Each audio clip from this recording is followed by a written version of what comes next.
प्यारे परमेश्वर, सच्चे से समय के लिए आपको धन्यवाद देते हैं। इस बाइबल वचन समय को भी आप आशीषदायक बना के दीजिए। इन वचनों से हम लाभ उठाने के लिए मदद कीजिए। यीशु मसीह के नाम से मांगते पिता, आमीन। यहोशू अध्याय 3। यहोशू सवेरे उठा और सब इजरायलियों को साथ ले शितिम से कूच कर यरदन के किनारे आया, और वे पार उतरने से पहले वहीं टिक गए। और 3 दिन के बाद सरदारों ने छावनी के बीच जाकर प्रजा के लोगों को यह आज्ञा दी, जब तुमको अपने परमेश्वर यहोवा की वाचा का संदूक और उसे उठाए हुए लेवीय याजक भी देख पड़े, तब अपने स्थान से कूच करके उसके पीछे पीछे चलना, परंतु उसके और तुम्हारे बीच में 2000 हाथ के लगभग अंतर रहे। तुम संदूक के निकट न जाना, ताकि तुम देख सको कि किस मार्ग से तुमको चलना है, क्योंकि अब तक तुम इस मार्ग पर होकर नहीं चले। फिर यहोशू ने प्रजा के लोगों से कहा, तुम अपने आप को पवित्र करो, क्योंकि कल के दिन यहोवा तुम्हारे मध्य में आश्चर्य कर्म करेगा। तब यहोशू ने याजकों से कहा, वाचा का संदूक उठाकर प्रजा के आगे आगे चलो। तब वे वाचा का संदूक उठाकर आगे आगे चले। तब यहोवा ने यहोशू से कहा, आज के दिन से मैं सब इजरायलियों के सम्मुख तेरी प्रशंसा करना आरंभ करूंगा, जिससे वे जान ले कि जैसे मैं मूसा के संग रहता था, वैसे ही मैं तेरे संग भी हूँ। और तू वाचा के संदूक के उठाने वाले याजकों को यह आज्ञा दे, जब तुम यरदन के जल के किनारे पहुंचो, तब यरदन में खड़े रहना। तब यहोशू ने इजरायलियों से कहा, पास आकर अपने परमेश्वर यहोवा के वचन सुनो। और यहोशू कहने लगा, इससे तुम जान लोगे कि जीवित ईश्वर तुम्हारे मध्य में है, और वह तुम्हारे सामने से निसंदेह कनानियों, हितियों, हिबियों, परिजियों, गिरगाशियों, एमोरियों और यबूसियों को उनके देश में से निकाल देगा। सुनो, पृथ्वी भर के प्रभु की वाचा का संदूक तुम्हारे आगे आगे यरदन में जाने पर है। इसलिए अब इज़राइल के गोत्र में से 12 पुरुषों को चुन लो। वे एक एक गोत्र में से एक पुरुष हो। और जिस समय पृथ्वी भर के प्रभु यहोवा की वाचा का संदूक उठाने वाले याजकों के पांव यरदन के जल में पड़ेंगे, उस समय यरदन का ऊपर से बहता हुआ जल थम जाएगा और ढेर होकर ठहरा रहेगा। इसलिए जब प्रजा के लोगों ने अपने ढेरों से यरदन पार जाने को कूच किया, और याजक वाचा का संदूक उठाए हुए प्रजा के आगे आगे चले, और संदूक के उठाने वाले यरदन पर पहुंचे, और संदूक के उठाने वाले याजकों के पांव यरदन तीर के जल में डूब गए। यरदन का जल तो कटनी के समय के सब दिन अपने तट के ऊपर ऊपर बहा करता है। तब जो जल ऊपर की ओर से बहा आता था, वह बहुत दूर, अर्थात आदम नगर के पास जो सारतान के निकट है, रुककर एक ढेर हो गया और दीवार सा उठा रहा। और जो जल अराबा का ताल, जो कारा ताल भी कहलाता है, उसकी ओर बहा जाता था, वह पूरी रीति से सूख गया। और प्रजा के लोग यरीहो के सामने पार उतर गए। और याजक यहोवा के वाचा का संदूक उठाए हुए यरदन के बीचों बीच पहुंचकर स्थल पर स्थिर खड़े रहे, और सब इजरायली स्थल ही स्थल पार उतरते रहे। अंत में उस सारी जाति के लोग यरदन पार हो गए। आमीन। यहोशू अध्याय 4। जब उस सारी जाति के लोग यरदन के पार उतर चुके, तब यहोवा ने यहोशू से कहा, प्रजा में से 12 पुरुष अर्थात गोत्र पीछे एक एक पुरुष को चुनकर यह आज्ञा दे, तुम यरदन के बीच में जहाँ याजकों ने पांव धरे थे, वहां से 12 पत्थर उठाकर अपने साथ पार ले चलो, और जहाँ आज की रात पड़ा होगा वहीं उनको रख देना। तब यहोशू ने उन 12 पुरुषों को, जिन्हें उसने इजरायलियों के प्रत्येक गोत्र में से छांट कर ठहरा रखा था, बुलवा कर कहा, तुम अपने परमेश्वर यहोवा के संदूक के आगे यरदन के बीच में जाकर इजरायलियों के गोत्रों की गिनती के अनुसार एक एक पत्थर उठाकर अपने अपने कंधे पर रखो, जिससे यह तुम लोगों के बीच चिन्ह ठहरे। और आगे को जब तुम्हारे बेटे यह पूछें, इन पत्थरों का क्या मतलब है, तब तुम उन्हें यह उत्तर दो, कि यरदन का जल यहोवा की वाचा के संदूक के सामने से 2 भाग हो गया था, क्योंकि जब वह यरदन पार आ रहा था तब यरदन का जल 2 भाग हो गया। अतः वे पत्थर इज़राइल को सदा के लिए स्मरण दिलाने वाले ठहरेंगे। यहोशू की इस आज्ञा के अनुसार इज़राइलियों ने किया।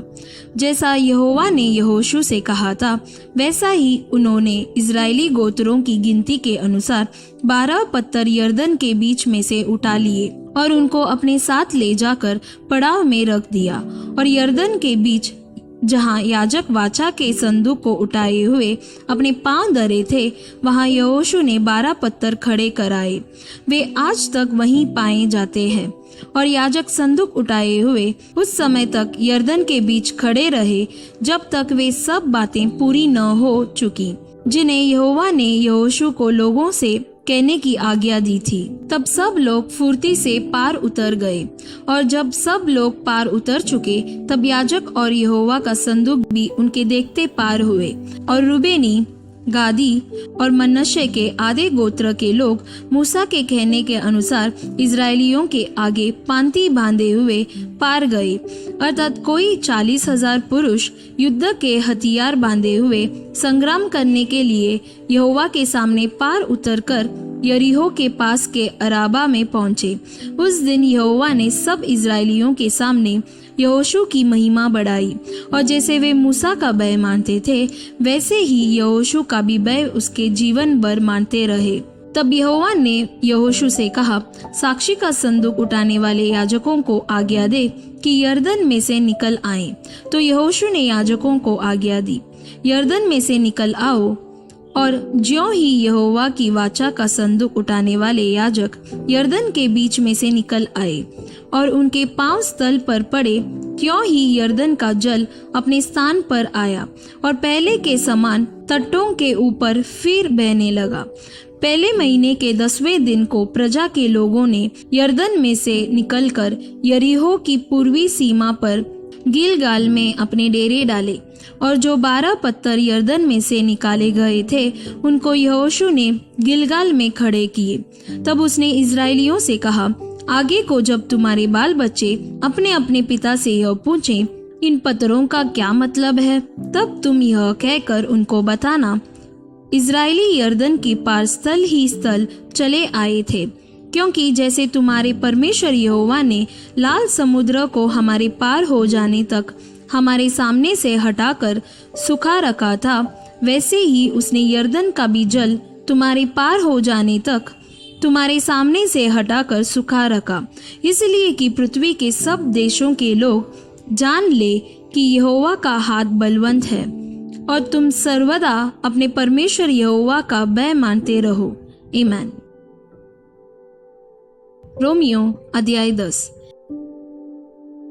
हे भाइयों, मेरे मन की अभिलाषा और उनके लिए परमेश्वर से मेरी प्रार्थना है कि वे उद्धार पाएं, क्योंकि मैं उनकी गवाही देता हूँ कि उनको परमेश्वर के लिए धुन रहती है, परंतु बुद्धिमानी के साथ नहीं, क्योंकि वे परमेश्वर की धार्मिकता से अनजान होकर और अपनी धार्मिकता स्थापित करने का यत्न करके परमेश्वर की धार्मिकता के अधीन न हुए। क्योंकि हर एक विश्वास करने वाले के लिए धार्मिकता के निमित्त मसीह व्यवस्था का अंत है, क्योंकि मूसा ने यह लिखा है कि जो मनुष्य उस धार्मिकता पर जो व्यवस्था से है चलता है वह उसी से जीवित रहेगा, परंतु जो धार्मिकता विश्वास से है वह यों कहती है, तू अपने मन में यह न कहना कि स्वर्ग पर कौन चढ़ेगा, अर्थात मसीह को उतार लाने के लिए, या अधोलोक में कौन उतरेगा, अर्थात मसीह को मरे हुओं में से जिलाकर ऊपर लाने के लिए। परंतु वह क्या कहती है, यह कि वचन तेरे निकट है, तेरे मुंह में और तेरे मन में है। यह वही विश्वास का वचन है जो हम प्रचार करते हैं कि यदि तू अपने मुंह से यीशु को प्रभु जानकर अंगीकार करे और अपने मन से विश्वास करे कि परमेश्वर ने उसे मरे हुओं में से जिलाया, तो तू निश्चय उद्धार पाएगा। क्योंकि धार्मिकता के लिए मन से विश्वास किया जाता है और उद्धार के लिए मुंह से अंगीकार किया जाता है। क्योंकि पवित्र शास्त्र यह कहता है, जो कोई उस पर विश्वास करेगा वह लज्जित न होगा। यहूदियों और यूनानियों में कुछ भेद नहीं, इसलिए कि वह सब का प्रभु है और अपने सब नाम लेने वालों के लिए उद्धार है। क्योंकि जो कोई प्रभु का नाम लेगा वह उद्धार पाएगा। फिर जिस पर उन्होंने विश्वास नहीं किया वे उसका नाम कैसे लें? और जिसके विषय सुना नहीं उस पर कैसे विश्वास करें? और प्रचारक बिना कैसे सुने? और यदि भेजे न जाएं तो कैसे प्रचार करें? जैसा लिखा है, उनके पांव क्या ही सुहावने हैं जो अच्छी बातों का सुसमाचार सुनाते हैं, परंतु सबने उस सुसमाचार पर कान न लगाया। यशाया कहता है, हे प्रभु, किसने हमारे समाचार पर विश्वास किया है? अतः विश्वास सुनने से और सुनना मसीह के वचन से होता है। परंतु मैं कहता हूँ, क्या उन्होंने नहीं सुना? सुना तो अवश्य है, क्योंकि लिखा है, उनके स्वर सारी पृथ्वी पर और उनके वचन जगत की चोर तक पहुंच गए हैं। मैं फिर कहता हूँ, क्या इजरायली नहीं जानते थे? पहले तो मूसा कहता है, मैं उनके द्वारा जो जाति नहीं तुम्हारे मन में जलन उपजाऊंगा, मैं एक मूढ़ जाति के द्वारा तुम्हें रीस दिलाऊंगा। फिर यशाया बड़े हियाव के साथ कहता है, जो मुझे नहीं ढूंढते थे उन्होंने मुझे पा लिया, और जो मुझे पूछते भी न थे उन पर मैं प्रकट हो गया। परंतु इज़राइल के विषय में वह यह कहता है, मैं सारा दिन अपने हाथ एक आज्ञा न मानने वाली और विवाद करने वाली प्रजा की ओर पसारे रहा। आमीन। निर्गमन अध्याय 33। फिर यहोवा ने मूसा से कहा, तू उन लोगों को जिन्हें मिस्र देश से छुड़ा लाया है संग लेकर उस देश को जा, जिसके विषय मैंने इब्राहिम, इसहाक और याकूब से शपथ खाकर कहा था कि मैं उसे तुम्हारे वंश को दूंगा।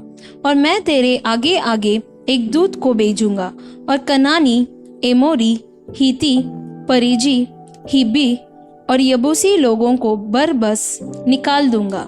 तुम लोग उस देश को जाओ जिसमें दूध और मधु की धारा बहती है, परंतु तुम हठीले हो, इस कारण मैं तुम्हारे बीच में होके न चलूंगा। ऐसा न हो कि मैं मार्ग में तुम्हारा अंत कर डालूं। यह बुरा समाचार सुनकर वे लोग विलाप करने लगे और कोई अपने गहने पहने हुए न रहा, क्योंकि यहोवा ने मूसा से कह दिया था, इजरायलियों को मेरा यह वचन सुना, तुम लोग तो हठीले हो। यदि मैं पल भर के लिए तुम्हारे बीच होकर चलूं तो तुम्हारा अंत कर डालूंगा। इसलिए अब अपने अपने गहने अपने अंगों से उतार दो कि मैं जानूं कि तुम्हारे साथ क्या करना चाहिए। इसलिए इजरायली होरेब पर्वत से लेकर आगे को अपने गहने उतारे रहे। मूसा तंबू को छावनी से बाहर वरन दूर खड़ा कराया करता था और उसको मिलाप वाला तंबू कहता था। और जो कोई यहोवा को ढूंढता वह उस मिलाप वाले तंबू के पास जो छावनी के बाहर था निकल जाता था। जब जब मूसा तंबू के पास जाता तब तब सब लोग उठकर अपने अपने डेरे के द्वार पर खड़े हो जाते, और जब तक मूसा उस तंबू में प्रवेश न करता था तब तक उसकी ओर ताकते रहते थे। जब मूसा उस तंबू में प्रवेश करता था तब बादल का खंभा उतर के तंबू के द्वार पर ठहर जाता था और यहोवा मूसा से बातें करने लगता था। और सब लोग जब बादल के खंभे को तंबू के द्वार पर ठहरा देखते थे तब उठकर अपने अपने डेरे के द्वार पर से दंडवत करते थे। और यहोवा मूसा से इस प्रकार आमने सामने बातें करता था जिस प्रकार कोई अपने भाई से बातें करे, और मूसा तो छावनी में लौट आता था। पर यहोशू नामक एक जवान जो नून का पुत्र और मूसा का सेवक था वह तंबू में से न निकलता था। मूसा ने यहोवा से कहा, सुन, तू मुझसे कहता है इन लोगों को ले चल, परंतु यह नहीं बताया कि तू मेरे संग किसको भेजेगा। तो भी तूने कहा है, तेरा नाम मेरे चित्त में बसा है और तुझ पर मेरे अनुग्रह की दृष्टि है।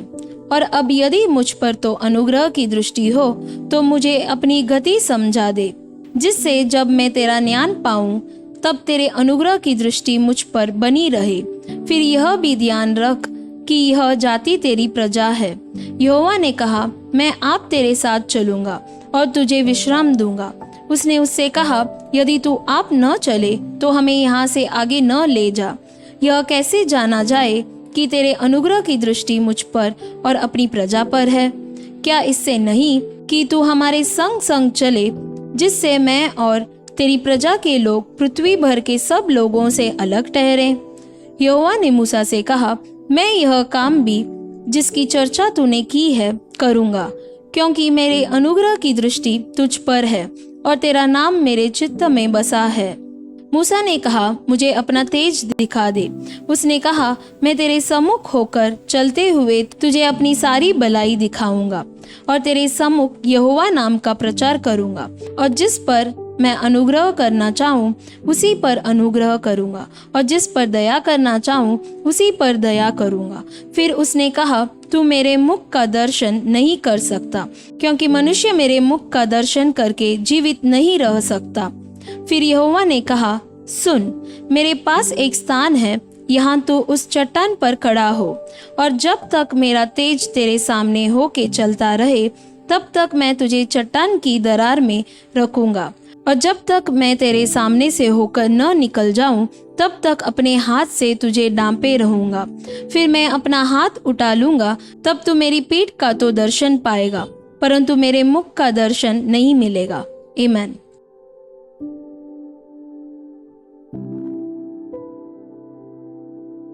प्यारे परमेश्वर, सच्चे से समय के लिए धन्यवाद देते हैं। जैसे हम पढ़े थे परमेश्वर, यहोशू आपके तंबू से कभी न निकलता था, उसी प्रकार हम भी आपके सम्मुख में हमेशा रहने के लिए प्रार्थना करते हैं और आपके प्रसन्नता को हमेशा महसूस करने के लिए आप मदद कीजिए परमेश्वर। और जैसे मूसा के साथ आप थे, उसी प्रकार यहोशू के साथ भी रहकर चिन्ह और चमत्कार किए थे, उसी प्रकार हमारे संग भी रहकर हमारी जिंदगी में भी चिन्ह और चमत्कार कीजिए। यीशु मसीह के नाम से मांगते पिता, आमीन।